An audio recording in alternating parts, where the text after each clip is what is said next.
So topic ఏంటంటే YCP పార్టీని జగన్మోహన్ రెడ్డి గారిని కాపాడుకోవాల్సినటువంటి బాధ్యత జగన్ గారి అభిమానులపైనే ఉంది.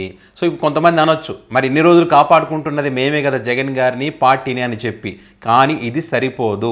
ఇంతకు 10 అంతలు చేస్తే తప్ప మీరు అనుకున్నటువంటి లక్ష్యం ఏదైతే మీరు 2024 ఎన్నికల ఫలితాల తర్వాత జగన్మోహన్ రెడ్డి గారిని అలా చూడకూడదు అని చెప్పి మీరు ఏదైతే భావించారో అలా చూడకూడదు అనుకుంటే ఇంకా ఇప్పటికన్నా 10 ఇంతలు ఎక్కువగా పని చేస్తే తప్ప అది సాధ్యమయ్యేటువంటి అవకాశం లేదు. ఎందుకు ఈ మాట అంటున్నానంటే ఇప్పుడు రాష్ట్రంలో జరుగుతున్నటువంటి పరిస్థితులు ఆ రకంగా ఉన్నాయి. చాలామంది మాకు తెలిసి అనుకోవచ్చు, కానీ ఇన్సైడ్ ఇంకా తెలియనటువంటివి చాలా చాలా జరుగుతూ ఉన్నాయి.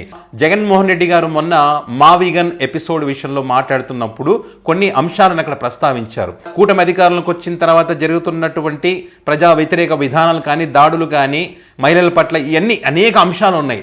వాటి వైఫల్యాలకు సంబంధించి ఇక్కడ జాతీయ మీడియా ఏ మీడియా అయినా సరే చూపించడం లేదు, ఒకవైపే చూపిస్తున్నారు, వాస్తవాలు చెప్పకుండా అవాస్తవాలని ప్రజల దృష్టికి తీసుకుపోతున్నారని చెప్పి జగన్ గారు కామెంట్ చేస్తే, అంటే జాతీయ మీడియా కూడా అమ్ముడు పోయిందని చెప్పి కామెంట్ చేసినటువంటి క్రమంలో ఇక్కడ కొంతమంది జగన్ గారి మాటలను ఉద్దేశించి ఇక్కడ జగన్ గారి ఇంటెన్షన్ ఏదని చూడకుండా సరే మావిగన్ అనేటువంటిది ఇంప్లిమెంట్ అవుతుందా లేదా పక్కన పెట్టండి, అందులో ఉన్నటువంటి విషయం ప్రజలకు ఉపయోగపడుతుందా లేదా అనేటువంటి విషయాల గురించి మాట్లాడకుండా వీళ్ళు జగన్ గారు ఏదో మీడియా గురించి మాట్లాడారని చెప్పి వీళ్ళకు కోపం వచ్చేసింది. ఎవరికి? జర్నలిస్ట్ మిత్రులకు కొంతమందికి, అందరూ కాదు కొంతమందికి. ఇండియన్ జర్నలిస్ట్ యూనియన్ కానీ, ఏపీయూడబ్ల్యూజే యూనియన్ కానీ, ఏపీ ఎలక్ట్రానిక్ మీడియా యూనియన్ కానీ వీళ్ళందరూ కూడా జగన్ గారికి వార్నింగ్ ఇచ్చే పరిస్థితికి వచ్చినారు.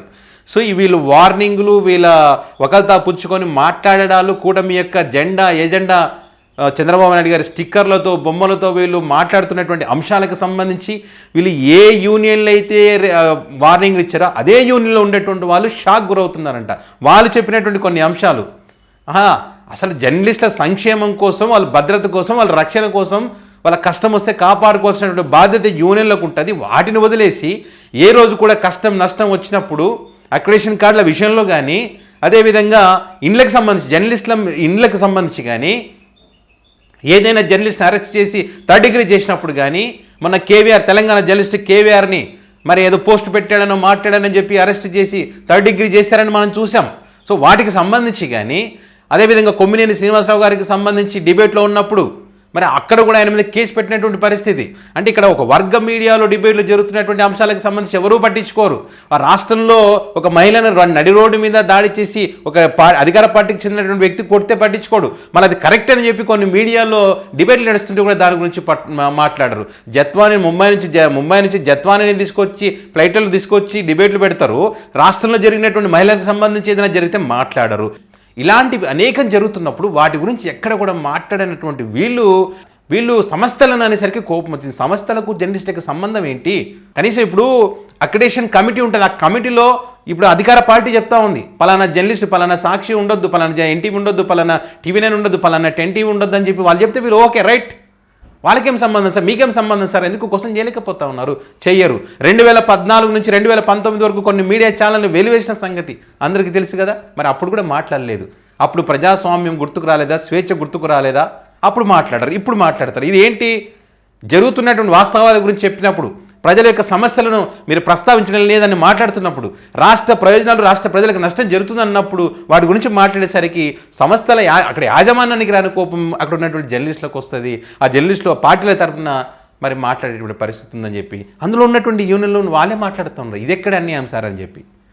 అంటే ఇక్కడ ఏమైపోతుందంటే, ఇక్కడ లోకల్లో ఉన్నటువంటి మీడియా అంటే చాలామంది వాడుక భాషలో అయితే జాతి మీడియా అంటారు. మరి కొంతమంది మనోభావాలు దెబ్బతినొచ్చు, కానీ కొంతమంది చర్చలు ఉన్న విషయం చెప్తున్నాను నేను.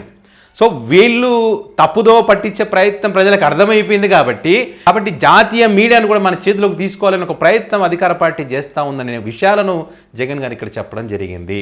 సో ఇదే కాదు, ఇక్కడ వీళ్ళు ఏం చేస్తూ ఉన్నారంటే, ఈ మెయిన్ మీడియా చెప్తే నమ్మడం లేదని చెప్పి ఇన్ఫ్లుయెన్సర్స్ ఎవరైనా ఉంటారు కదా, ఆ ఇన్ఫ్లుయెన్సర్ చేత ఇప్పుడు వైసీపీ సోషల్ మీడియాలో స్ట్రాంగ్గా ఉంది కాబట్టి దాన్ని ధీటుగా ఎదుర్కోవాలంటే ఇక్కడ ఇన్ఫ్లుయెన్సర్స్ని వాడుకోవాలని చెప్పి ఫాలోవర్స్ ఎక్కువ ఉన్న వాళ్ళని వాళ్ళ చేత ఒక్కొక్కరికి ఒక కంటెంట్ ఇచ్చి ప్రజలకు చెప్పేటువంటి ప్రయత్నం, పలానా వ్యక్తి దీని గురించి చెప్తే ప్రజలు నమ్ముతారంటే దాన్ని ప్రజలకు చెప్పించేటువంటి ప్రయత్నం కూడా చేస్తూ ఉన్నారు. కాబట్టి జగన్ గారి అభిమానులు జాగ్రత్తగా ఉండాల్సినటువంటి అవసరం ఉంది. ఇక్కడ జగన్మోహన్ రెడ్డి గారికి ఎలివేషన్ ఇవ్వడమో, లేకపోతే మీ నియోజకవర్గ ఎమ్మెల్యేనో, లేకపోతే ఇన్ఛార్జో, లేకపోతే పెళ్లికి పోయినాడు, లేకపోతే పుట్టినరోజు వేడుకలో పాల్గొని, ఇది కాదు కావాల్సింది. అది ఎంతవరకు ప్రజల్లో ఆ వ్యక్తి కలుస్తున్నాడు అనంతవరకే. కానీ కావాల్సింది ఏంటి? వాస్తవాలు తెలియజేయాలి. ఇప్పుడు కూటమికి ఉన్నటువంటి మీడియా బలం గట్టిగా ఉంది కాబట్టి వాళ్ళు ఏదైతే చెప్తారో వాటికి సంబంధించి వాళ్ళు చెప్పేటువంటి అవాస్తవాల మీద మీ దగ్గర సరైనటువంటి వాస్తవాలకు సంబంధించి డేటా పట్టుకొని మీ లీడర్లు కానీ క్యాడర్ కానీ ప్రతి ఒక్కరు కూడా ప్రజల దృష్టికి తీసుకువెళ్ళగలిగిన రోజే మరి వాళ్ళ అబద్ధాలు ప్రజలకు తెలుస్తాయి. లేకపోతే వాళ్ళు అనుకుంటారు స్టేట్ మీడియా చెప్తుంది, నేషనల్ మీడియా చెప్తా ఉంది, పెద్ద పెద్ద ఇన్ఫ్లుయెన్సర్లు చెప్తా ఉన్నారు, నిజమేనేమో అనుకునేటువంటి అవకాశం ఉంటుంది. కాబట్టి దానికి ధీటుగా ఎదుర్కోవాలంటే ఇప్పుడు ఇది సరిపోదు. కేవలం ఇప్పుడు జగన్మోహన్ రెడ్డి గారు ప్రెస్ మీట్ పెడతారు, మాట్లాడతారు. వైసీపీ సోషల్ మీడియా వారి తగ్గ పని వారు చేస్తూ ఉన్నారు. వైసీపీ సోషల్ మీడియా కూడా కొన్ని ప్రాంతాల్లో వెనకబడింది. వాటికి సంబంధించినటువంటి డేటా కూడా నేను సేకరించడం జరిగింది. సో వాటికి ఇంకా ఏ ప్రాంతాలు ఎట్లా ఉందని కొంచెం ఇంకా సేకరిస్తున్నాం. వాటికి సంబంధించి కూడా తర్వాత వీడియోలో మీకు చెప్తా అన్ని విషయాలు కూడా. ఇక్కడ అన్ని వ్యవస్థలను వారి చేతిలోకి తీసుకుంటున్నారు. మీడియాని కానీ సోషల్ మీడియాని కానీ గట్టిగా వాడే ప్రయత్నం చేస్తున్నారు. కాబట్టి ఆ రేంజ్లో అంతకు మించినటువంటి రేంజ్లో వాళ్ళకన్నా 10 ఇంతలు కష్టపడితే తప్ప మీరు అనుకున్న లక్ష్యం నెరవేరదు. మీడియా విషయంలో కూడా కొంతమంది నాకు కొంత డేటా పంపించడం జరిగింది. జగన్ గారు మీడియా విషయంలో ఎక్కడ ఫెయిల్ అవుతున్నారు అనే విషయాలకు సంబంధించి. సో దానికి సంబంధించి కూడా మనం ఇంకో వీడియోలో మాట్లాడుకుందాం. సో మరి ఈ అంశానికి సంబంధించి మీ అభిప్రాయాన్ని కామెంట్ రూపంలో పెట్టగలరు. Thank you.